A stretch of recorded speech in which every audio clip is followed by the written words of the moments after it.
Pak Sinura? Atau mungkin belum kali, mungkin. Tadi sudah muncul nggak Pak sepertinya tadi? Nah, Iya, sudah. Oh iya, ini dia Pak Sinura.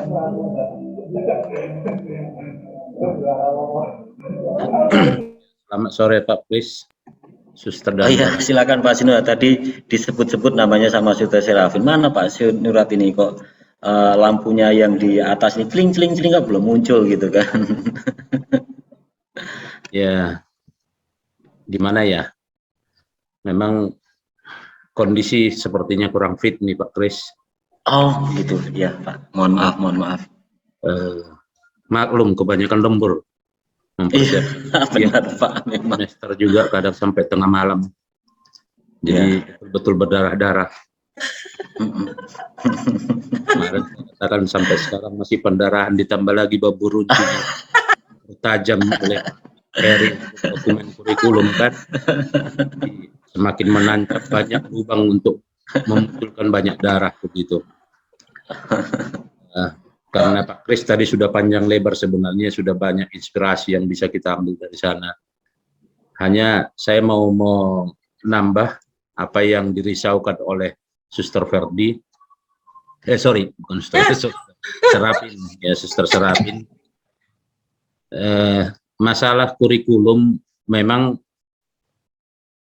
di setiap daerah pasti banyak polemik-polemik yang dihadapi sesuai dengan kondisi dinas-dinas yang berkaitan dengan sekolah kita. Kalau di Sidikalang, Dairi seperti itu, mungkin di tempatnya Pak Kris juga dengan yang lain, pasti ada polemik lain. Sama juga dengan di sekolah kita. Kerangka kurikulum itu tidak selalu mutlak sama dan boleh saya katakan tidak ada yang kaku dan pasti hanya itu yang harus diikuti, tidak ada. Mengapa saya katakan begitu? KTSP sendiri, kalau kita lihat dokumen 1, 2, 3, 4, itu juga banyak yang tidak sama persis. Hanya kerangkanya, bagian-bagian utama minimumnya ada yang digarisbawahi di sana. Ya makanya dalam kurikulum Merdeka Belajar yang ditetapkan oleh Pak Nadiem, dikatakan RPP 1 lembar, itu bukan berarti mutlak kita harus buat 1 lembar. Tapi orang terobsesi dengan kata-kata 1 lembar. Sehingga memaksakan diri harus membuat RPP 1 lembar. Menganggap bahwa 1 lembar itulah yang benar. Nah padahal, apa yang dilakukan dengan RPP 1 lembar? Kebanyakan jadi rancu. Tidak jelas arah pengajaran yang dia buat. Karena apa? Yang ada di sana itu kan standar minimumnya. Komponen minimumnya. Nah, saya pikir begitu juga dengan kurikulum ini. Nah, pengalaman juga Pak Kris, di tahun ajaran baru ini, kebetulan kita sudah mengarah kepada POP ini sesuai dengan informasi dari pihak yayasan. Jadi karena saya pikir sesuai dengan programnya bahwa tahun ini semua anggota POP akan menerapkan kurikulum operasional sekolah penggerak. Maka kami coba di SMP Putri Cahaya menyesuaikan. Ini masih menyesuaikan kurikulum yang kita buat itu seperti kurikulum sekolah penggerak yang menjadi sekolah model. Nah, ketika itu selesai, pengawas no problem, nggak ada komentar. Malah dia mengatakan, ya bagus. Gitu. Tapi ketika di dinas malah bingung. Loh, kok model kurikulum kalian kok begini? Nah, artinya apa? Sinkronisasi kebijakan yang dari pusat ke daerah itu tidak serta-merta mereka dapatkan. Tidak semua orang mendapatkannya. Malah dituntut harus dibuat kurikulum COVID. Sementara kita sudah masuk ke arah new normal. Mana kurikulum COVID-nya? Katanya di sana. Kami buat sedikit di sana ada. Karena apa? Ya kita sudah istilahnya menggunakan kurikulum mandiri. Ya kan? Karena di sana kan ada kurikulum nasional, ada kurikulum darurat, ya kan? Kemudian ada kurikulum mandiri. Nah, kita buat kurikulum mandiri. Nah, dituntut harus kurikulum darurat yang digunakan untuk COVID. Nah, akhirnya sampai 2 kali juga ditolak. Lalu saya katakan, ya, biar saya yang jelaskan. Akhirnya, belum saya jelaskan di ACC juga. Nah, gitu kan. Nah, itu pengalamannya, Suster Serapin. Nah, apa yang mau saya tekankan di sana? Kerangka yang sudah disampaikan Pak Heri kemarin, kalau Suster Serapin belum ambil itu berarti nggak di-download kemarin ketika FGD. Itu ada empat dokumen itu dikasih Pak Heri itu kalau nggak salah ya. Salah satunya adalah kerangka itu. Nah, di kerangka itu saya melihat memang ada beberapa, setelah saya pelajari, ada beberapa poin-poin yang sangat membingungkan bagi saya pribadi. Ya mungkin nanti setelah diskusi, sebenarnya itu yang kita harapkan di sini, mau memperjelas, mempertajam arah poin-poin itu kemana. Tadi Pak Kris sudah share ya, bisa saya kebetulan buka, bisa saya share juga ya, dikasih akses enggak ya? Tadi udah di-share Bapak Kris. Ya, silakan Bapak sudah bisa kalau mau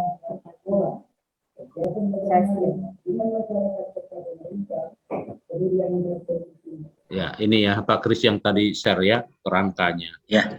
Jadi kalau tadi arahnya kita sharing dengan kerangka ini mempertajam, kita bedah, sebenarnya bagus. Tapi karena Suster Serapin begitu semangat dia dengan curhat dan pertanyaan-pertanyaannya, saya pikir tidak perlu dihalangi supaya terpuaskan begitu ya. Pak Sinurat. Karena saya juga diminta ya, saya pun harus bicara lah. Ya, karena Pak Kris mengatakan kita semua narasumber, kita semua coachingnya. Nggak elok kalau dikasih kesempatan bicara tak mau bicara kan gitu. Nah, saya mau melihat di sini. Sebelum ini kan sebenarnya sudah pasti nanti desainnya tergantung kita ya, desainnya seperti yang dikatakan Pak Kris tadi. Ya mungkin ada yang buat bentuk lain. Ini saya lihat, saya mencoba mengadopsi kemarin dari Pak Heri ya, di sampul nanti pasti akan ada pengesahan juga, karena Suster Serapin kan minta kerangkanya, langkah-langkahnya. Sudah pasti harus ada pengesahan ya, yayasan dan dinas kan begitu. Nah, kemudian ada pasti pengantar lah. Lalu di daftar isi, nah saya melihat di sini langsung ke pendekatan model. Nah, saya nggak tahu maksud Pak Kris ini, Pak Heri, saya juga minta kejelasan dari Pak Kris lah. Apakah kita juga akan membahas pendekatan model yang mau kita gunakan dalam pengembangan kurikulum ini, atau kita langsung ke bab 1? Ini menjadi pertanyaan ya. Ini kan di sini kan ada pendekatan model, hubungan kurikulum, KTSP nasional, klasifikasi. Lalu di sini ada dokumen sekarang yang sudah dibuat. Nah, ini poin-poin di atas. Baru masuk ke prinsip dasar pengembangan kurikulum. Nah, kalau kita melihat kurikulum-kurikulum yang dulu dari dokumen 1, 2, 3, 4, ya di dokumen 1 itu kita tentunya mengawali dengan pendahuluan ya, pendahuluan pengantar lah istilahnya di sana. Di sini tidak ada kata pendahuluan. Di naskah akademik kita buatkan itu kan. Nah, apakah ini mau kita ikuti? Karena Pak Heri bilang mengurangi jangan, menambah boleh. Jadi saya bingung, yang mana yang ini kalau saya kurangi berarti saya mengurangi dong dari kerangka ini. Karena ini kan sudah kerangka dokumen kurikulum yang ditawarkan gitu. Nah, ini yang mau saya minta kejelasan juga melewat Pak Kris ya, lewat Pak Kris sebagai moderator kita hari ini. Mungkin nanti di FGD tahap 2 ini bisa lebih jelas lagi. Nah, kalau ini memang mau kita bahas berarti kita harus jelaskan ini pendekatan model. Pendekatan model apa yang kita terapkan dalam pengembangan kurikulum ini.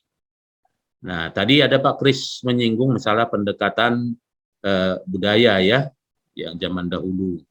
Nah, kemudian hubungan kurikulum dan pembelajaran. Jadi ini deskripsi semua lah ini. KTSP dari nasional mungkin disinggung di sana, klasifikasi ini kan kalau kita lihat di lembar klasifikasi ini kan hubungan antara naskah akademik dengan dokumen kurikulum yang dibuat kemarin tuh. Ada gambar corong itu ya. Nah, kemudian ini yang saya bingungkan, dokumen sekarang yang sudah dibuat ini apa? Apakah maksudnya naskah akademik atau bagaimana? Ya kan begitu. Nah, kemudian ada prinsip dasar pengembangan kurikulum dimasukkanlah bab 1. Nah, di bab 1 inilah yang naskah akademik yang kemarin kita buat. Itu menurut saya. Jadi ini kan sudah kita bahas ini di naskah akademik. Walaupun ada naskah akademik kita yang tidak membahas semua ini. Nah, sekarang diminta karena memang ini harus ada di naskah kurikulum. Makanya saya kemarin langsung buatkan kerangka mengikut ini. Ya, lalu di bab 2 visi dan misi sekolah saya buat. Kalau di sana kan yang dibuat Pak Heri itu adalah rumusan misi sekolah kalau nggak salah. Kalau dibandingkan ya Pak Kris ya aslinya rumusan misi sekolah ini. Nah, saya ubah jadi visi misi karena apa? Nggak mungkin nggak kita tunjukkan visinya, kan? Walaupun visi itu dari dapatnya itu dari apa? Karena kemarin Pak Heri mengatakan misi sekolah itu yang dirumuskan di sini adalah yang terbaru sesuai dengan penggalian nilai-nilai. Nah, kalau kita mau mengubah misi, nah kalau kita tidak mengubah, kemarin Pak Heri juga bilang boleh tidak diubah, tapi perhatikan, pikirkan apakah sudah sesuai dengan kondisi sekarang. Nah, kebetulan kita kan belum mengubah, masih menggunakan tetap visi misi yang lama. Maka ya saya tetap buatkan aja lah visi dan misi ini, mohon masukkanlah ke kita nanti. Jadi saya tidak buat lagi, kami tidak buat lagi visi misi yang baru, tapi tetap membuat visi misi yang lama karena ya menganggap bahwa visi misi itu masih sinkron lah, ya masih sesuai lah dengan nilai-nilai yang kita gali. Nah, lalu berlanjut ke model kurikulum, ini pilihan nanti model kurikulum mana yang mau kita pakai. Ini kan dilewatkan kemarin. Kalau kita lihat di modul-modul yang diberikan oleh narasumber itu ada 5 kalau nggak salah model kurikulum. Ya ada 5. Kita akan tentukan salah satunya yang mana mau kita pakai. Nah kemudian tujuan pendidikan ini saya pikir secara apa bisa kita cari ya. Hanya yang perlu di sini tujuan pendidikan dalam gereja Katolik ini penegasannya. Karena selama ini kurikulum kan nggak ada memuat ini. Nah inilah kelebihannya satu. Ada tujuan pendidikan kita cantumkan didasarkan dari ditinjau dari aspek gereja Katoliknya. Nah, kalau selama ini nggak ada. Nah kalau tujuan pendidikan nasional, pendidikan sekolah, tujuan pembelajaran ini kan semua bisa kita apa ya kita deskripsikan dari sumber-sumber yang ada. Nah lalu di sini struktur mata pelajaran itu diganti jadi struktur teladan. Mengapa teladan? Kemarin itu mengacu dari filosofisnya pendidikan menurut Ki Hajar Dewantoro. Ya, jadi teladan yang ditunjukkan di sana. Karena struktur teladan ini adalah menyangkut tentang terintegrasinya nilai-nilai core values kita. Karena ini kan core values. Kalau ini kan contoh dari bukan contoh berarti harus ini kita pakai. Ini kan sesuai core values kita lah. Kebetulan saya belum ubah di sini ya. Rumusan kompetensi dasarnya itu kan berapa nilai-nilai yang mau kita masukkan di kurikulum. Nah, kalau kami itu PSHT ditambah dengan budaya lokal. Jadi ada 8. Ya, jadi ada pro-life nanti di sini ada pro-life, ada empowering, compassion, honesty, trust dan trustworthy, baru masuk di sini somba, manat dan elect. Jadi ada di sana nilai-nilai rumusan indikator dan inilah yang akan kita kembangkan dalam instruksional nanti. Ini yang mau kita kerjakan. Lalu untuk itu semua dibuat bukunya, ada desain bukunya kemarin kan. Jadi kita pun nanti setelah ini membuat buku panduan, pegangan guru, pegangan siswa. Makanya ya darahnya harus disiapkan banyak cadangan lah supaya jangan habis darah yang sudah tercucur berdarah-darah itu kan. Nah, saya pikir ini strateginya di intrakurikuler. Sampai nanti ada apa namanya ya suplemen. Suplemen itu kan tentang kegiatan ekstrakurikuler, kokurikuler, non kokurikuler. Sementara yang di atas itu yang kita bahas intrakurikuler. Ini dibahas juga intrakurikulernya apa. Disitulah dimuatkan nanti apa namanya nilai-nilai kita itu di desain instruksionalnya ini. Nah maka saya pikir gini Bapak Ibu, saya bukan mau mengatakan apa ya pesimis, tidak, karena yang diminta juga tadi draft, yang diminta draft. Naskah akademik diminta tanggal 9 kata Suster Ferdi kan, Pak Kris juga mengatakan itu batas tanggal 9. Oke lah, naskah akademik yang sudah kita buat seadanya kita kirim, itu seiring berjalannya waktu kita tetap berproses dengan itu. Karena toh implementasinya belum juga dalam bulan Desember ini. Naskah akademiknya. belum juga disahkan. Saya pikir kalau terburu-buru hasilnya nggak bagus juga. Tapi tuntutan untuk administratif tadi selaku ini karena ini program, ya apa boleh buat, kita ikuti saja lah, kita sikapi saja ya untuk apa namanya pengumpulan tugas itu. Hanya saya mau mengatakan bahwa ya tugas yang mau kita kumpulkan ini nanti ya pastinya belum sempurna lah, ya belum sempurna. Demikian juga dengan draft ini. Coba kita lihat berapa bab. Ada 7 bab tambah suplemen lagi, tambah buku lagi yang mau kita buat. Ini sudah lebih-lebih dari disertasi loh. Disertasi aja kita kuliah sampai 3 tahun belum tentu selesai. Karena dari awal disertasi sudah ditentukan judul, mulai lagi pencarian data dan lain sebagainya. Maka tamat dari sini selesai POP nanti, semua guru-guru yang ada di kepala sekolah guru yang ada di POP ini sudah layak jadi gelar dokter semua. S3. Bukan S2 lagi, S3. S2 dulu, Pak. Enggak, dilompati. Ya. Langsung S3. Atau S-teller lah. Hah? Udah tertawa Pak Daniel di sana. Nah, itulah.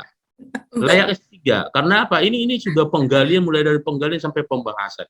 Pak Kris tadi sudah jelaskan panjang lebar. Nah, jadi mana yang mau kita bedah? Kan gitu. Jadi supaya memang tidak kaku ya, tidak kaku kerangka itu. Nah, saya hanya masih mau melihat ini yang 1, 2, 3, 4, 5 lah saya katakan, karena ini 1 poin ini kayaknya ya. 5 poin di atas ini, apa yang mau kita bicarakan di sini? Apa yang mau kita uraikan? Kalau ini ke bawah, saya pikir jelas. Ya, jelas. Nah, jadi kalau penegasan kemarin, tadi juga dikatakan Pak Kris, kerangka ini dikurangi nggak boleh, ditambah boleh. Nah, artinya ini minimumnya. Ya kita ikutilah ini Suster Serapin. Ya, kita ikutilah apa boleh buat. Beginilah dia. Nah, apa pendekatan model yang di sana? Kita carilah dulu apa referensi untuk ini. Dan ini 10 hari loh, tinggal 10 hari. Tanggal 24 ya Pak Kris ya. Tanggal 24 ini sekarang sudah tanggal 30, besok tanggal 1, berarti 3 minggu, kurang lebih 3 minggu, ini harus sudah berisi semua ini. Harus sudah berisi. Walaupun nanti di bab 1 ini kita tinggal copy paste. Ya kan? Dari naskah kurikulum. Naskah akademik. Ini tinggal copy. Visi misi juga. Nah, tapi selain itu kita harus, dan yang paling berat itu di sini loh. Ya, kalau saya katakan yang berat ya, bukan ini di struktur yang mau kita desain ini. Karena ini yang kemarin saya tanyakan, yang kita perdebatkan Suster Serapin. Ini saya sih sudah coba mengisi poin-poin yang bisa saya isi dari naskah akademik ya. Saya copy ke sini sampai visi misi sekolah ya. Tujuan ini masih sedang mencari referensi definisi pendidikan, ini juga masih dari internet. Nah, ini kan mau kita kerjakan ini loh. Nanti di sini bukan gampang. Mungkin di sini sudah masuk nanti posisi in-house training, ini harus jelas-jelas ke guru. Ini sudah harus kerja keras menentukan ini. Ya, ditambah lagi yang di bawah dari struktur teladan tadi, ini kan harus diisi semua ini, Ini. Jadi membuat ini sampai dalam kurang lebih 23 hari ya, 3 minggu. Ya, marilah kita coba, semangatlah kata Pak Kris. Ya, saya pikir itu dari kerangka ini yang harus kita nanti masih banyak yang harus kita kerjakan dari kerangka ini. Jadi ya peneguhan aja lah Pak Kris, penegasan aja. Kira-kira saya juga kurang tahu persisnya bagaimana yang dimaksud dengan dokumen sekarang yang sudah dibuat ini. Ya. Jadi kalau tadi kan Pak Kris langsung di bab 1 ya Pak Kris ya. Dari landasan kurikulumnya tadi ini kan belum diuraikan semua ya. Nah, itu mungkin yang bisa saya tambahkan Pak Kris dengan Suster Bapak Ibu. Terima kasih. Saya kembalikan ke Pak Kris. Baik, terima kasih Pak Sinurat, luar biasa. Jadi memang benar apa yang disampaikan Pak Sinurat, yang pasti itu membuat penugasan untuk kita semua. Karena memang arahnya akan seperti itu Bapak Ibu. Memang terkesan tidak logis, tapi ini yang kita harus menyadari semua bahwa ini memang benar-benar gerakan yang memang benar-benar kita harus jalani, walaupun peneguhannya bahwa tidak dalam waktu sebulan, 2 bulan, 3 bulan untuk membuat proses kurikulum sampai jadi benar-benar mewakili apa yang akan kita terapkan di sekolah kita, tentu saja tidak sampai pada tanggal 24 Desember. Gitu. Hanya kemudian memang seperti yang saya dikatakan di awal, dalam sebuah program ketika ada suatu kegiatan, tentu saja ada beberapa pemenuhan standar literasi sebagai tagihan-tagihannya. Gitu. Apakah kemudian kita memaknainya sebagai pelengkapan literasi, kemudian proses itu akan kita jalankan. Yang pasti bersama-sama dari awal kita sudah secara sadar mengatakan dan menyadari bahwa ini yang akan kita lakukan, gitu kan. Nah, sampai pada naskah akademik, kemudian ketika masuk pada dokumen kurikulum, ternyata perjalanannya sangat panjang sekali, gitu kan. Itu yang terjadi. Tapi itu artinya kalau memang semangat kita bahwa kita mau membuat atau mendesain sebuah kurikulum, tentu saja prosesnya panjang sekali. Tentu saja tidak dalam waktu sebulan 2 bulan, tapi bahwa pemahaman konsep itu pun untuk memerlukan waktu 2 bulan 3 bulan, saya kira juga belum representatif untuk bisa merangkum semuanya, tapi lebih bahwa konsep itu kita akan prosesi dan kita akan jalani itu. Jadi untuk meneguhkan juga, sharing saja bahwa di sekolah di wilayah kami itu ada satu sekolahan yang mungkin baru beberapa tahun lah baru, gitu kan, dan mereka mengusung kurikulum yang berbeda. Mungkin arahnya sama dengan kita, hanya keutamanya ataupun hal prinsip yang dihidupi dalam kurikulum itu berbeda. Saya tidak terlalu mendalami kurikulum yang mereka buat. Nah, dalam akreditasi mereka E. Tetapi sekarang arah dari pendidikan itu mengarahkan mereka seperti itu. Dan saya mau katakan bahwa seperti yang saya buat dalam pengantar saya tadi, bahwa inilah kita, sekolah Katolik, bahwa jiwa-jiwa inilah akan kita hidupi dalam kurikulum ini.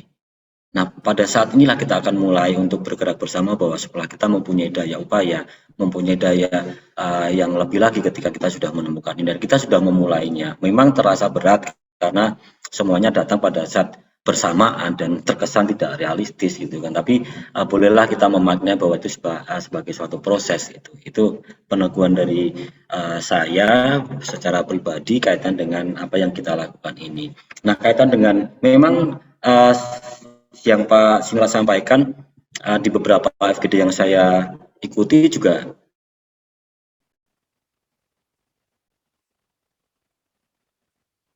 konsep no box itu kan tidak ada format bakunya, dan ketika Pak Heri memberikan konsep tentang kerangka kurikulum, itu pun sebenarnya membuat bahwa kita menjadi bukan no box lagi, gitu. Nah,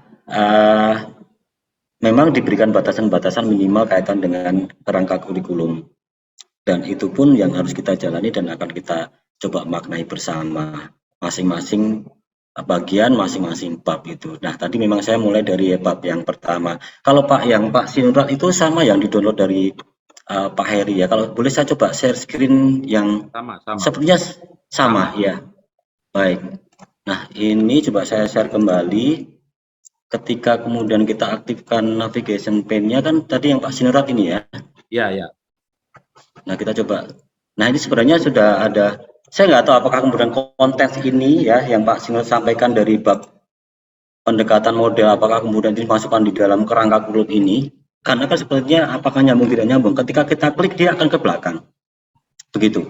Apakah ini hanya skema ataupun mekanisme ketika beliau Pak Heri menyampaikan pendekatan-pendekatan sebelum masuk ke kerangka kurikulum, yang saya pahami seperti itu. Jadi ketika kita buat di navigation pane, nah ketika kita buka pendekatan model, maka dia langsung di bawah, ke bawah. Ini pendekatan modelnya tim POP SMP IPL seperti ini. Kemudian kita hubungan kurikulum dan pembelajaran ini hanya membawa kita mengarahkan kita pada kerangka kurikulum yang akan beliau jelaskan. Kalau menurut konsep saya seperti itu. Hanya kemudian apakah kemudian itu masuk dalam kerangka kurikulum? Menurut saya kalau sebelum bab 1 itu tentu saja kan ada halaman judul, kemudian di situ ada daftar isi, kemudian di situ ada kata pengantar, table of contents, gitu kan. Nah, sementara yang di sini pendekatan model, hubungan kurikulum, KTSP dan ini kalau kita masukkan di sini kan sepertinya tidak relevan. Apalagi kalau prinsip-prinsip dasar pengembangan kurikulum bahwa ini kan relevansi dalam kurikulum itu harus ada efisiensi dan sebagainya. Kalau yang saya tangkap bahwa ketika Pak Heri, Mas Heri menyampaikan ini di awal itu sebagai preface pengantar yang menggiring kita pada pemahaman tentang kerangka ataupun kurikulum ini yang dimulai dari bab 1 pendekatan model. Nah ini kan pengembangan naskah akademik sebagainya ini ya. Berawal dari situ, kemudian hubungan dengan kurikulum, pengembangan kurikulum dan pembelajaran. Ini kan kemarin ketika sampai di sini, gitu kan ya. Ini tahap-tahap penjelasan KTSP dan nasional, tujuan pendidikan nasional. Nah, kita di sini fleksibilitas dinas. Nah, ini kan tidak mungkin dimasukkan dalam kerangka kurikulum, dokumen kurikulum kita, karena ini kan kita menganalisa antara tujuan pendidikan nasional dengan hubungannya dengan konsep-konsep kita gitu kan, klasifikasi. Nah ini kan sepertinya klasifikasi dokumen sekarang yang dibuat, artinya kan ini pengantar bahwa dokumen naskah akademik, naskah yang dibuat kalau kita masukkan ibaratnya itu adalah dimasukkan dan corong, itu akan terurai bahwa itu naskah akademik kemudian akan masuk dalam dokumen kurikulum. Nah itu alur yang coba untuk digunakan narasumber untuk menjelaskan tentang draft ataupun naskah akademik, prinsip dasar pengembangan.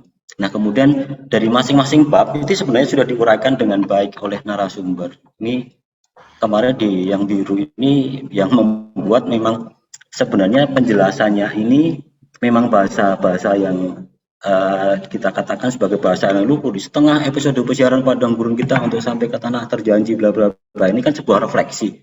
Tapi intinya bahwa ini akan menjelaskan bahwa kenapa kita buat landasan kurikulum seperti itu. Ini arahnya akan diuraikan sebentar, gitu kan ya. Landasan kurikulum, kenapa kemudian kita buat landasan kurikulum? Nah, landasan kurikulum terdiri dari satu, landasan spiritualitas, gitu. Filosofi, sampai pada etap sampai psikologis, gitu. Nah, kemudian ketika nanti kita sudah sampai, kalau kemudian tadi pendekatan dan model, di sini juga akan bicara tentang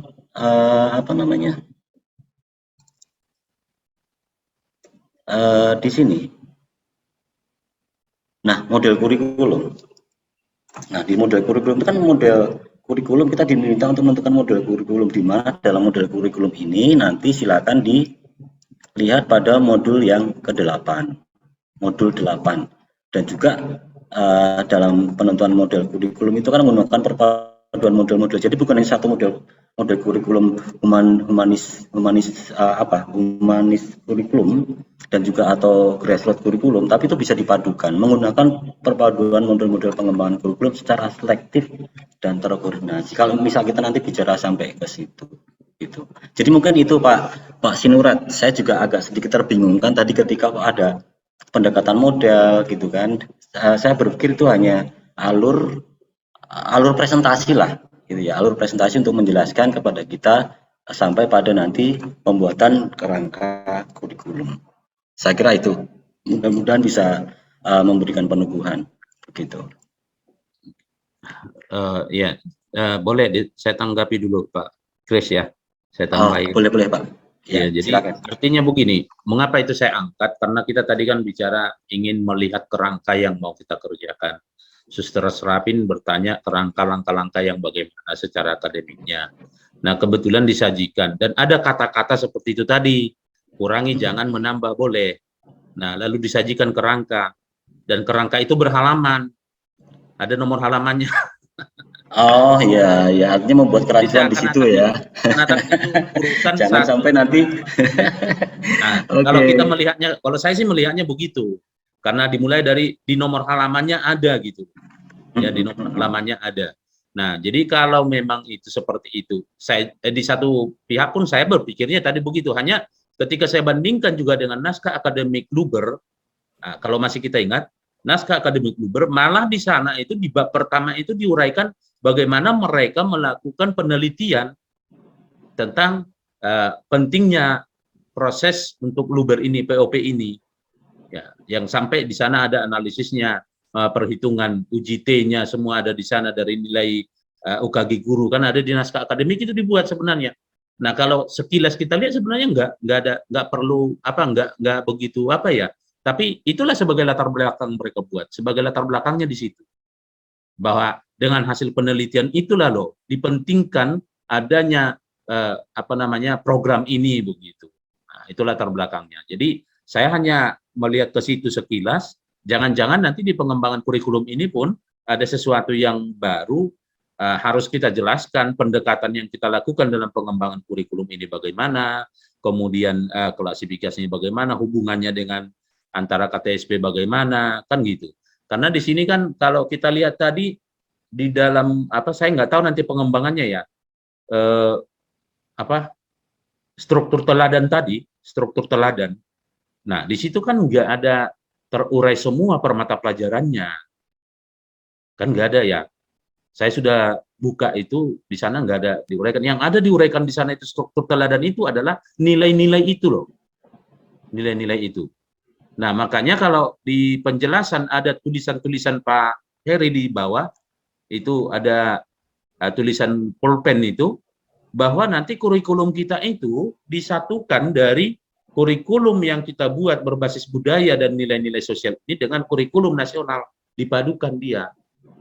Itu. Pak Kris bisa share lagi di situ yang ada, coba. Yang ada tulisan-tulisan tangan Pak Heri itu loh. Di bawahnya.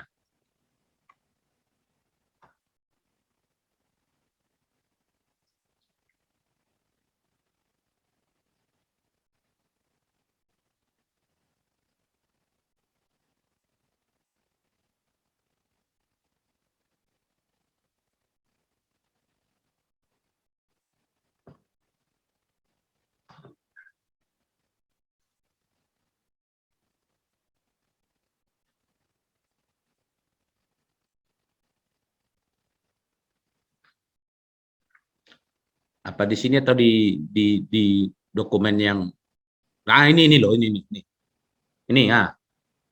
Nah, ini kalau kita lihat di sini kan, coba kita lihat ini, ada kurikulum unggul, ada kurikulum K13 atau kurikulum merdeka, dipadukan, itulah yang menjadi KTSP. Nah, saya menyimak di sini, ya, kurikulum unggul itu adalah yang kita susun ini sekarang. Ini. Ya, jadi kalau kita melihat ini Pak Kris dan suster Bapak Ibu, ya kan? Jadi kurikulum 2013 itu tidak hilang semata. Jadi suster Sarapin jangan takut, nggak hilang. Ada nih, dipasangkan nih dengan kurikulum unggul. Karena di kurikulum unggul ini ketika saya sudah coba lihat ke bawah semua itu poin-poin, tidak ada penjabaran muatan struktur mata pelajarannya. Tidak ada. Ya, jadi beda. Boleh saya share sedikit kurikulum operasional yang berhubungan dengan Pak Kris dengan Bu Saya coba. Silakan Pak. Monggo silakan, kita saling menginspirasi. Iya, supaya ada perbandingan mungkin bagi kita ya. Karena saya coba mengambil kurikulum sekolah penggerak sebagai sekolah model ya.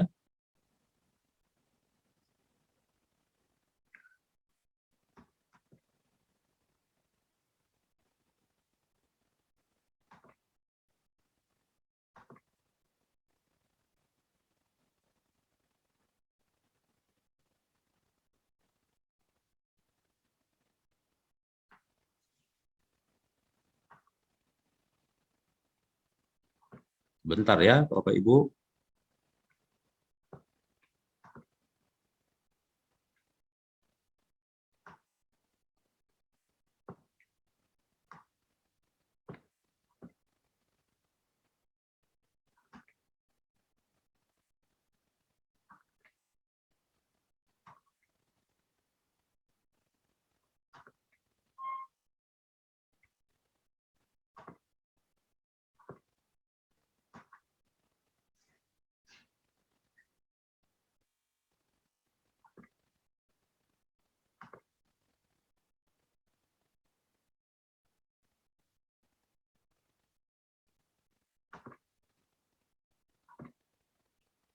Nah, ini mungkin sudah terlihat ya Pak Kris ya. Sudah Pak Sinurat. Ya. Nah, jadi Silakan yang kita buat kemarin tuh ini kita awali dari karakteristik sekolah. Ya, karakteristik sekolah. Kemudian di sini ada penjabaran, visi misi juga ada, core values-nya juga ada. Sudah kita masukkan di sini. Ya, visi misi, core values, tujuan sekolah. Kemudian ini pengorganisasian ada di sini muncul. Ya, mata pelajarannya yang akan kita tuangkan. Nah, lalu intrakurikulernya. Nah, di intrakurikulernya itu apa yang kita alokasikan? Seperti ini penjabaran pembagiannya loh. Nah, ini ada di dalam kurikulum yang mau kita susun, kan nggak nampak ini. Jadi artinya ini ada di kurikulum nasionalnya, kurikulum 2013-nya, kurikulum merdekanya, bukan di kurikulum unggul yang kita buat sekarang. Nah, perbandingannya maksud saya ya Bapak Ibu ya. Lalu di sini kita jelaskan karena ini berbasis project based learning. Jadi proyek penguatan profil Pancasila itu dan core values.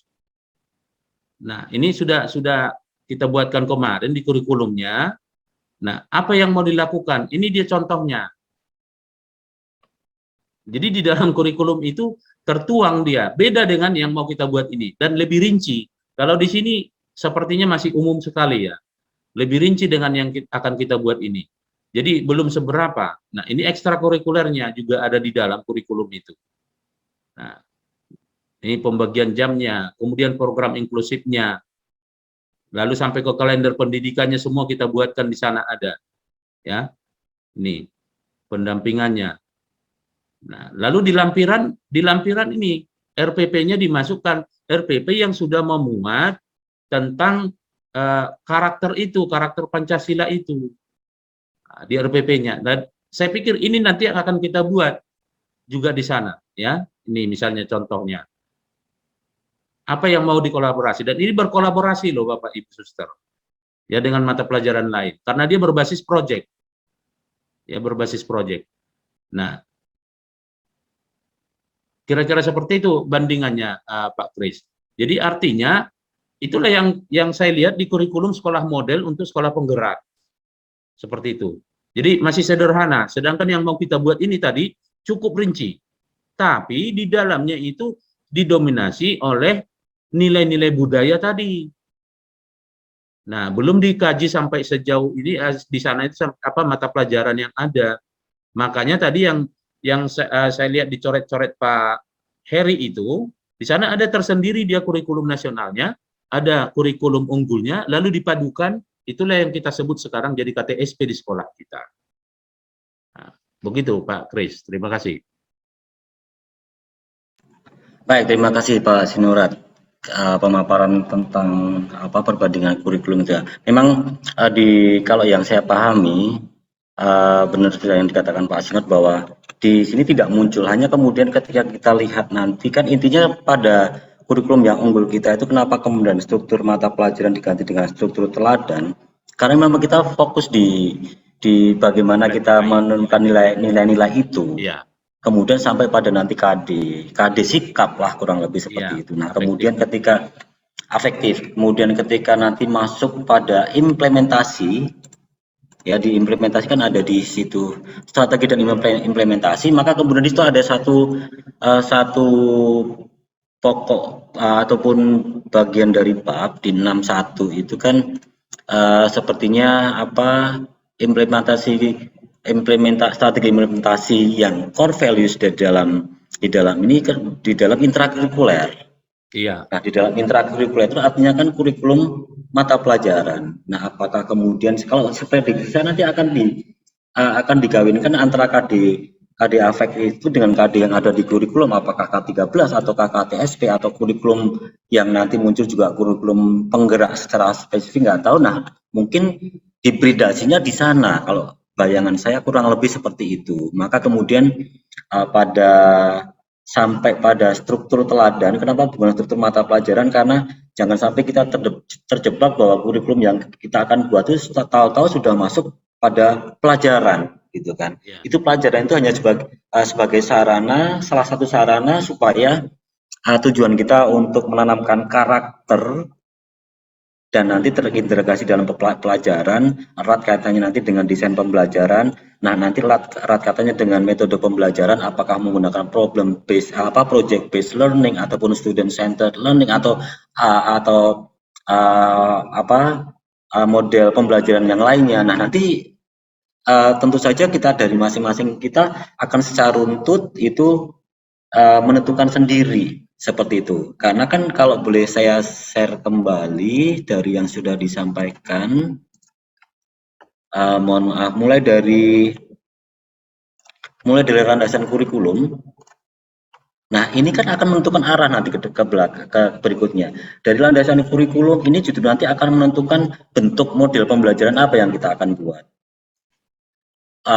Metode pembelajaran apa yang akan kita buat nanti dari sini. Jadi ketika landasan spiritualitas kita tentang filosofi tentang Ki Hajar Dewantara, ya otomatis nanti arahnya akan ke sana. Ingkar Sosong Tulodo dalam proyek ketika guru nanti berinteraksi bersama dengan anak-anak di kelas, paling tidak ya Ingkar Sosong Tulodo Madya Mangankarso Tutwuri Handayani, itu yang filsafat itu yang akan diterapkan di sana. Maka nanti ada metode pembelajaran ataupun menentukan juga media pembelajaran yang akan kita gunakan di dalam pembelajaran di guru-guru kita itu.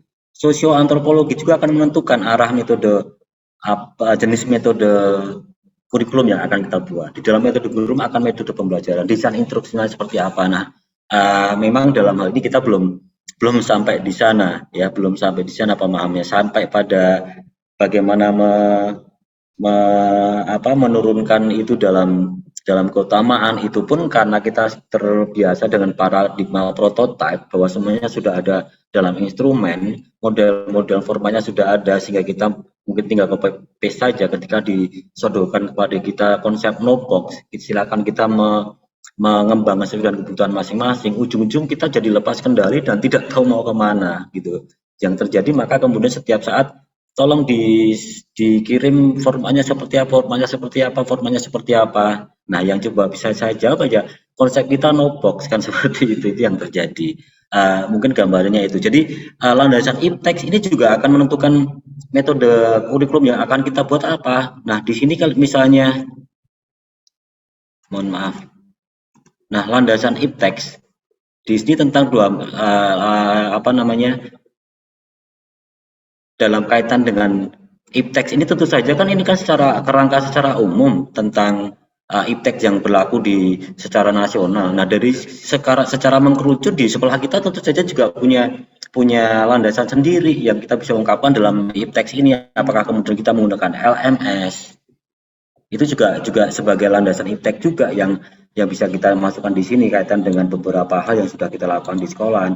Maka kemudian kita kalau menggunakan LMS nanti kan akan juga ikut menentukan arah model kurikulum apa yang akan kita pilih nanti ketika kita dimasukkan dalam model kurikulum ini. Jadi runtutan ini memang prosesnya harus kita, bukan hanya sekedar landasan filosofis kita kemudian copy paste dari tokoh-tokoh yang kita cocok atau yang kita tahu, tapi benar-benar ini melalui kajian spiritual tadi juga kajian. Ini akan menentukan nanti arah bentuk kurikulum yang akan kita tentukan.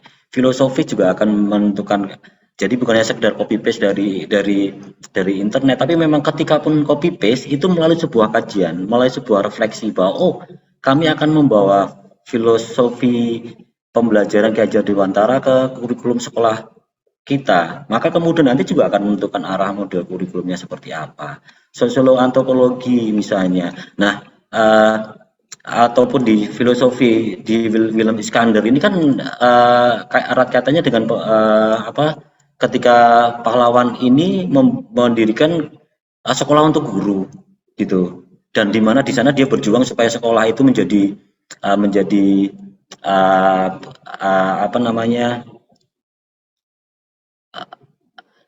bisa menghidupi orang yang tidak mampu untuk bersekolah menjadi guru gitu kan. Artinya bahwa banyak nilai di sana yang nilai-nilai filsafat, dan itu nanti juga akan mengilhami bagaimana kita menentukan model kurikulum. Sosioantropologi juga di sini. IPTEX psikologis ini juga saya kira juga teori pembelajaran kognitif, behavior, content ini bukan hanya sekedar kemudian kita copy paste di situ semua, tidak. Maka di sini ada kata lain dan lain-lain gitu kan. Artinya bahwa ketika kita berpikir bahwa dengan teori belajar kognitif, behavioristik, ataupun kemudian hanya dengan teori belajar konstruktivistik dan belajar neuroscience itu ternyata sudah membawa kita pada pemilihan model kurikulum yang tepat, saya kira juga tidak masalah gitu. Atau ditambah dengan yang lainnya karena kita mau mengembangkan model kurikulum yang amat sangat fleksibel dan bisa mengakomodir banyak hal, maka landasan-landasan ini juga kita akan coba kembangkan gitu. Nah, mungkin itu sedikit banyak kaitan dengan kenapa kemudian kita walaupun memang sekedar copy paste, tapi untuk copy paste itu memang harus melalui kajian, tidak kemudian wah ini teori behavioristik ini ada di internet sini, wah ada di buku ini kemudian kita ketik bersama, tidak relevan tidak dengan kurikulum yang akan kita kembangkan, dasar-dasar landasan ini. Makanya sebenarnya kita biasanya terjebak bahwa latar belakang pendahuluan itu kan hanya sekedar itu hanya sebuah narasi yang kita bisa ambil dari internet ketika kita mengambil sebuah skripsi dari orang lain ataupun kajian seseorang ahli dari internet. Sebenarnya tidak. Dalam kurikulum ini sebenarnya landasan kurikulum ini yang menjadi dasar untuk menentukan model kurikulum, model pembelajaran, strategi pembelajaran, bagaimana guru nanti harus berinteraksi bersama dengan anak-anak kita di dalam kelas. Nanti landasan-landasan inilah yang menjadi ruhnya di dalam kurikulum, di mana dalam kurikulum ini dalamnya adalah kegiatan yang harus diinteraksikan oleh guru dan siswa-siswi kita di sekolah ataupun di dalam semua kegiatan yang ada di sekolah kita, baik melalui intrakurikuler, ekstrakurikuler, kokurikuler, dan non-kurikuler pun pedomannya semua harus mendasar dari yang namanya landasan ini. Kurang lebih seperti itu. Mungkin itu, Sister, Bapak Ibu, beberapa hal kaitan dengan walaupun cuma sekedar landasan kurikulum, tapi itu benar-benar bahwa karena kan kita sudah sepakat bahwa kita membuat sebuah naskah akademik itu untuk menjadi ruh, menjadi spirit dari kurikulum kita. Nah, itu kita gunakan sebagai dasarnya di dalam dokumen kurikulum kita. Itu hanya kemudian nanti ketika masuk pada struktur dan muatan kurikulum. Nah, ini yang kita belum mempunyai pemahaman yang utuh ya kaitan dengan itu. Kita butuh untuk kaji modul lagi karena memang kita berproses. Oh, besok mau ini kita coba akan pelajari ini karena kan itu masih berupa remah-remah yang berserakan gitu kan karena kesibukan sampai Pak Sinurat begadang setiap malam walaupun begadang itu dilarang maka itu tetap dilakukan. Yang penting ada perlunya gitu kan ya, yang penting ada perlunya. Tapi itu Sister, Bapak Ibu, bahwa ini tetap bahwa konsep kita ini akan jadi hal yang amat sangat luar biasa. Entah 1 tahun, 2, 3 tahun, 4 tahun kalau proyek kurikulum ini sudah bisa dan mungkin kita tidak ikut menggunakannya, tapi kita mewariskannya karena setahun 2 tahun tentu saja kan mungkin suster digantikan oleh siapa, saya digantikan oleh siapa. Nah, itu tonggak sejarah tentang gong bersama bahwa kita akan membuat gerakan untuk perubahan sekolah-sekolah kita, utama sekolah Kaltik dengan mulai naskah akademik dan kurikulum itu sudah kita mulai. Setahun 2 tahun sudah jadi, wah ini menjadi yang luar biasa. 4.0 siap, 5.0 siap, generasi emas siap, karena anak-anak yang SMP yang kita hadapi sekarang ini nanti 20 tahun berikutnya sudah masa emas dan mereka akan sudah siap. Kenapa? Karena menggunakan kurikulum yang kita desain ini.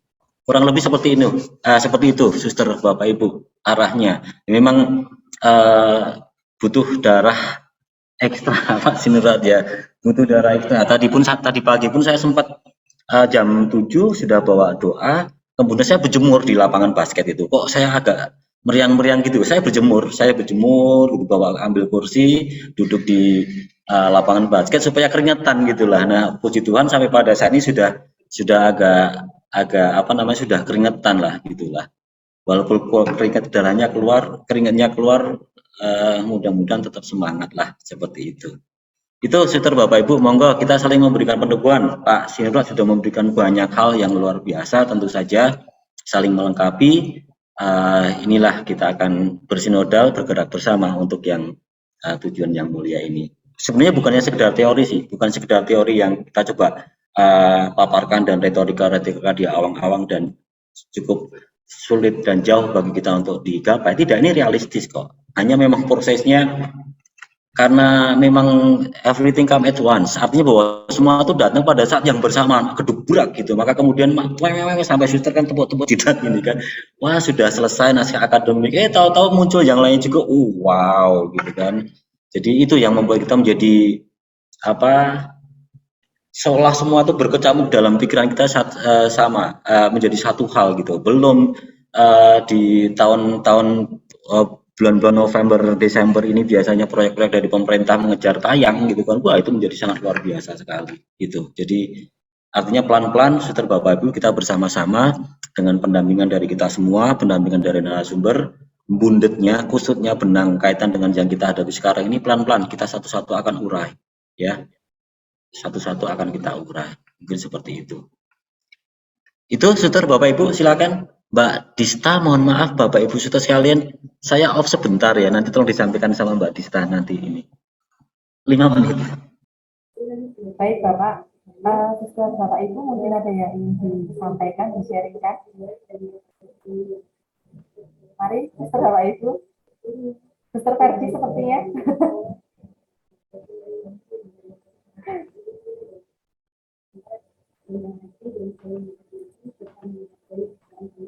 Mari suster Bapak Ibu semuanya.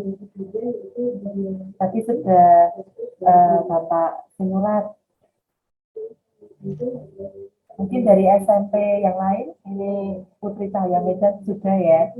Dari SMP lain mungkin suster Bapak Ibu, suster Serafin juga.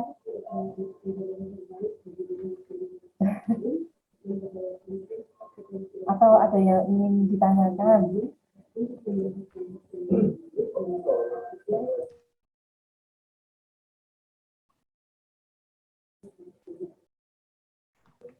Mari suster Bapak Ibu. Bapak Darpan, Ibu Lydia, mungkin ada yang ingin disampaikan. Bapak Yohanes Seran, Bapak Parulian. Mari Bapak. Bapak Darpan.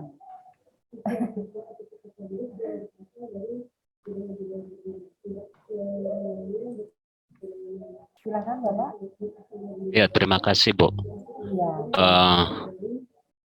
Terima kasih juga sudah diberikan waktu atau kesempatan untuk mengungkapkan apa yang misalkan itu kami alami di SMP Swasta Kartini Parsuburan.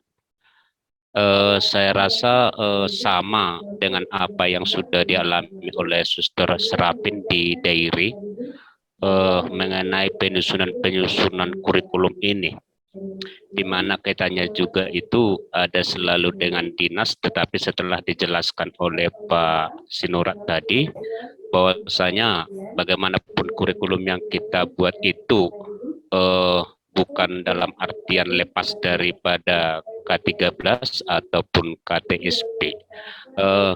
Tetapi memang yang menjadi kebingungan untuk kami, khususnya saya sendiri, seperti halnya pertemuan kita sore ini yang tidak dihadiri oleh fasilitator kami juga, ya saya sendiri sangat-sangat bingung dengan hal ini. Dan mungkin seperti hal yang dipesankan tadi ke saya, untuk misalkan itu men-share, baru tadi di pertemuan jam 2 baru itu dikasih materinya, saya juga semakin bingung apa nanti yang mau saya sampaikan pada pertemuan ini. Makanya saya sendiri hanya sebagai pendengar, tetapi dengan mendengar penjelasan dari Pak Kris, Pak Sinurat, ataupun misalkan itu dari Suster Ferdinand tadi, saya semakin paham apa ya yang sebenarnya yang harus kami lakukan. Seperti halnya pada penyusunan dokumen kurikulum itu tadi. Karena saya memang tidak ada di grup fasilitator, ya saya hanya di instruktur, ya baru ini sampai ke saya. Tetapi saya dituntut untuk menyelesaikan ini sampai tanggal 9. Ini menjadi kebingungan yang terbesar untuk saya. Bagaimana saya menyusun ini, padahal baru ini sampai ke saya. Mungkin ya, saya tidak tahu di grup fasilitator itu apa saja yang dibicarakan dan apa saja misalkan itu yang harus dikerjakan. Kalaupun misalkan pada pertemuan-pertemuan seperti ini, saya selalu hadir, Iya, kalau misalkan materi yang sudah di-share di grup itu nggak sampai di grup kami selaku instruktur. Jadi dengan penjelasan dari Pak Kris tadi dan juga misalkan itu Pak Sinurat itu sudah sangat-sangat mendukung saya bagaimana nanti yang akan kami lakukan untuk tanggal atau pelaporan kami pada tanggal 9. Mudah-mudahan dengan kerja keras kami itu bisa terlaksana. Sama seperti halnya hari ini. Ya cuman saya di sekolah padahal di sekolah kami juga ada vaksin 2 ini sangat-sangat memberatkan, makanya maaf ya Bapak Ibu, ini saya curhat, sering saya keluar masuk dari layar. Kenapa? Ada tamu yang ini ada dinkes, misalkan harus berurusan dengan sekolah, ya saya sendiri yang ke sana. Jadi maaf Bapak Ibu, mengenai penyusunan dokumen ini saya rasa baru akan kami mulai. Yang kami sudah mulai itu hanya naskah akademik. Mengenai dokumen kurikulum itu belum kami mulai sama sekali. Sama halnya yang sudah disampaikan oleh Suster Serapin tadi, kayaknya kami itu mau berjalan di hutan yang tidak ada jejak yang mau kami telusuri. Artinya, saya sendiri kalau bertanya itu, ya dibuat saja. Mau dibuat itu apa ya? Nah, ini kira-kira begitu yang menjadi pemikiran untuk saya. Saya misalkan atau sekolah, atau misalkan saya tanya pun misalkan kepala sekolah, kurang info juga untuk saya bagaimana atau apa yang harus saya lakukan atau kami lakukan di sini. Makanya sampai disuruh itu tadi Pak Irianto Pardosi. Pak Irianto Pardosi itu mungkin karena dibilang dalam bahasa Batak ini Pak Kris marorot katanya. Saya marorot. Jadi suaranya yang tadi itu yang pertama, oh ini suaranya siapa ini? Dia ini anaknya Pak IP gitu. Jadi karena apa? Karena memang ya harus itu ikuti dulu katanya gitu. Jadi sama ya Suster Serapina. Kalau saya secara pribadi ataupun Pak IP tadi kami sudah sharing, ya kayak itulah kami disuruh ke hutan yang enggak jelas mana arah yang mau kami jalani gitu. Jadi dengan penjelasan ataupun arahan daripada Pak Kris tadi dengan Pak Sinurat, ya saya sedikit ada jalur yang mau kami tempuh begitu. Mudah-mudahan nanti ya bisa kami selesaikan bagaimanapun nanti hasilnya. Itu aja yang dari Parseburan, terima kasih. Baik, terima kasih Pak Darpan. Mungkin akan langsung dari Pak Kris. Pak Kris. Baik, terima kasih Mbak Dista, mohon maaf. Jadi mohon maaf Pak Darpan ya dari Kartini Parsoburan itu bersama dengan Suster Lidwina. Oke. Nah, kebetulan Lidwina ya. Suster Lidwina itu di Jakarta kemarin sempat kami mempertajam kaitan dengan naskah akademik. Jadi ada waktu khusus gitulah kemarin itu beberapa ya tidak terlalu lama juga, tapi konsep-konsep itu sudah kami jelaskan. Jadi mungkin kami pertegas lagi Bapak bahwa ya tanggal 9 nanti bukan dokumen kurikulum yang kita coba berikan saling memberikan masukan ini tadi ya, tapi lebih pada naskah akademik. Jadi naskah akademik itu berisikan tentang nilai-nilai ataupun core values itu. Nah, nanti itu yang akan kita menjadikan landasan-landasan dalam dokumen kurikulum ini. Dan itu yang tanggal 9 nanti. Kemudian yang dokumen kurikulum ini yang kita harus berupaya lebih lagi untuk memanggul salib kita. Mudah-mudahan nanti sampai pada puncak Golgota kemuliaan sekolah Katolik kita bersama. Itu nanti kan di dokumen kurikulum nanti tanggal 24 kalau tidak salah seperti itu. Jadi yang tanggal 9 nanti itu yang naskah akademik. Itu Pak, terima kasih. Mudah-mudahan apa yang kita saling bagikan ini akan memberikan arah dan penegasan yang sama. Jadi Suster Serafin jangan khawatir bahwa kita tidak menyalahi aturan. Sharing dari kita bersama, Pak Sinurat juga menegaskan kembali bahwa di dalam kurikulum yang unggul kita itu ya tidak lepas dari peraturan dari nasional. Kalaupun nanti apapun makanannya, minumnya teh botol sosro ya melan iklannya. Artinya apapun kurikulumnya, dokumen kurikulum yang dibuat, yang pasti kan kita dasar-dasarnya adalah core values, naskah akademik itu. Apapun bentuknya nanti apakah digabungkan dengan KTSP ataupun kurikulum 13 atau kemudian K13 atau kemudian yang dulu pernah disampaikan oleh Pak simbolon ya, kurikulum entrepreneurship, tapi semua itu menggunakan teori-teori kajian-kajian yang ilmiah yang sama dan kita tidak menyalahi aturan. Maka kemudian tadi dipertegas bahwa kita masih berkutat masalah afektif. Maka kemudian bagaimana nanti kita akan menggabungkan struktur ataupun muatan kurikulum yang akan kita buat ini nanti, apakah kita ambil K13, KTSP, atau apa namanya, yang struktur kurikulum ataupun muatan kurikulum yang kurikulum penggerak yang memasukkan TIK di dalamnya. Nah, kita belum ini atau belum berani bicara kaitan dengan itu, gitu kan. Ini yang terjadi. Baik, Suster, Bapak Ibu, saya kira itu. Jadi semangat ya Pak Darpan. Salam buat Suster Iya, Pak. Lindina. Tadi memang mohon maaf saya juga lupa tadi pagi beliau sampaikan bahwa ada kegiatan vaksin ya di sekolah ya. Iya, Pak. Iya. Iya, kegiatan vaksin di sekolah. Mudah-mudahan lancar semuanya Pak ya. Iya, Pak. Pak Kris. Iya, Suster, mari. Ferdi. Suster Ferdi. Suster Ferdi ya. Ya. Saya tidak setting speaker sih, Suster. Setting speaker tapi kok nggak muncul Suster ininya ya. Nggak muncul. Oke, silakan. Tidak apa-apa. Nah, saya hanya mau tambah sedikit kepada Pak Darpan. Tadi Bapak itu saya tidak tahu apa yang dibicarakan di fasilitator. Nah, fasilitator Bapak itu Pak Kris. Ya, fasilitator untuk kelompok sekolah-sekolah kita ini adalah Pak Kris. Yang ada itu adalah grup instruktur, grup kepala sekolah, dan grup fasilitator. Nah, fasilitator itu hanya 10 di konsorsium kita. Jadi untuk kelompok sekolah kita, fasilitator kita adalah Pak Kris. Nah, itu yang pertama. Kemudian saya tidak tahu apakah Pak DA masuk di dalam anggota di Classroom, Google Classroom. Di sana biasanya narasumber kita, yang awal kan narasumber kita kirim misalnya tugas-tugas atau diklat-diklatnya. Biasanya yang ada di grup kepala sekolah, Suster Lidin itu di grup kepala sekolah, Bapak di grup instruktur. Biasanya yang ada di grup kepala sekolah itu ada di grup instruktur.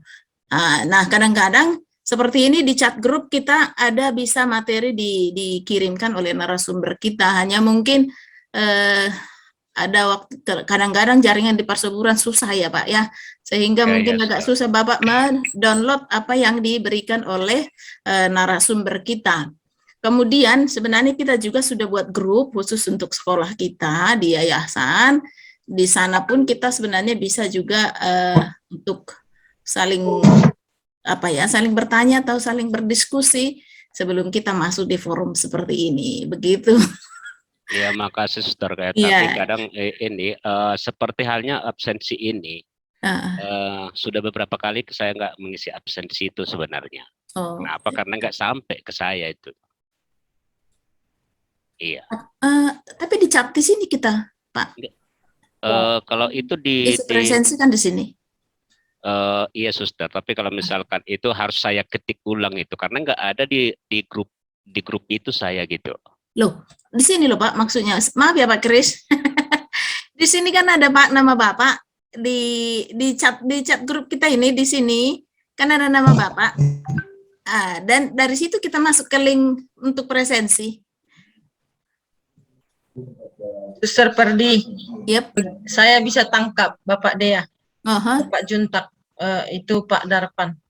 Nah, mungkin panitia tidak memasukkan nama Bapak itu. Ada nama Bapak itu di sini. Ada.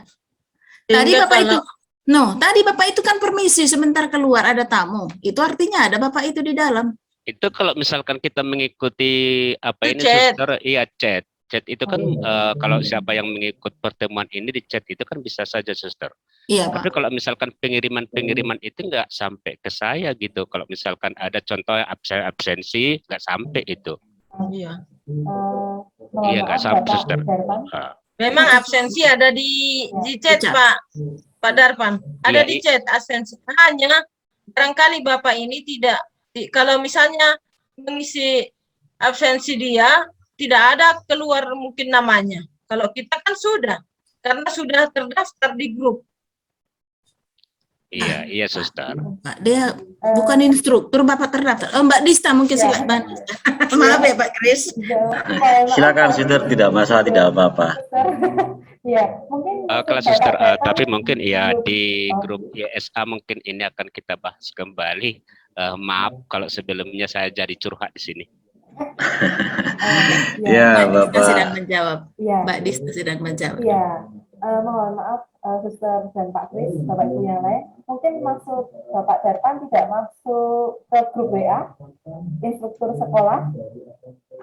Begitu, Iya, Bapak? kalau instruktur sekolah masuk, Bu. Ya. Kalau untuk Google Classroom apakah sudah masuk Bapak? Belum, Bu, belum. Oh, untuk instruktur sekolah belum. Nah, mungkin yang dibingungkan oleh Bapak untuk pengumpulan naskah akademiknya tidak muncul di Google Classroom instruktur begitu Pak? Atau bagaimana? Untuk materinya Maksudnya ya? gini, Bu, kalau saya misalkan mau mengisi absensi itu kan, Oh, itu harus saya ketik ulang itu apanya, link yang dikirim di chat-chat itu harus saya ketik ulang. Kalau misalkan apa kan saya ada di dalam grup itu kan langsung diklik aja linknya. Ini harus saya iya. tulis kembali gitu. Oh, mungkin karena Bapak tidak masuk Meet kah? Untuk pengisian presensi? Karena memang untuk presensi tidak kami share di grup WA, karena memang yang presensi adalah yang hadir di ruang virtual ini Bapak. Jadi tidak mewajibkan instruktur atau kepala sekolah untuk presensi. Jika diwakilkan, berarti yang presensi adalah yang mewakilkan di ruang virtual ini. Begitu Bapak Darpan. Jadi memang kami panitia tidak men-sharekan link presensi di grup WA maupun Google Classroom. Oke, terima kasih, Bu. Iya, karena kadang juga misalkan kepala sekolah tidak bisa hadir, bisa diwakilkan oleh guru atau instruktur begitu. Kadang juga guru banyak yang ikut Bapak. Jadi harusnya kan hanya 2 kepala sekolah dan instruktur, tapi beberapa untuk ruang virtual ada sampai 1 sekolah 6 guru, itu boleh bergabung Bapak. Jadi yang presensi adalah yang mengikuti Zoom ini. Begitu Bapak Darpan. Mungkin, Oke, terima kasih, Bu. iya, Terima kasih. semoga penjelasan saya bisa dipahami. Gitu, Suster Bapak Ibu.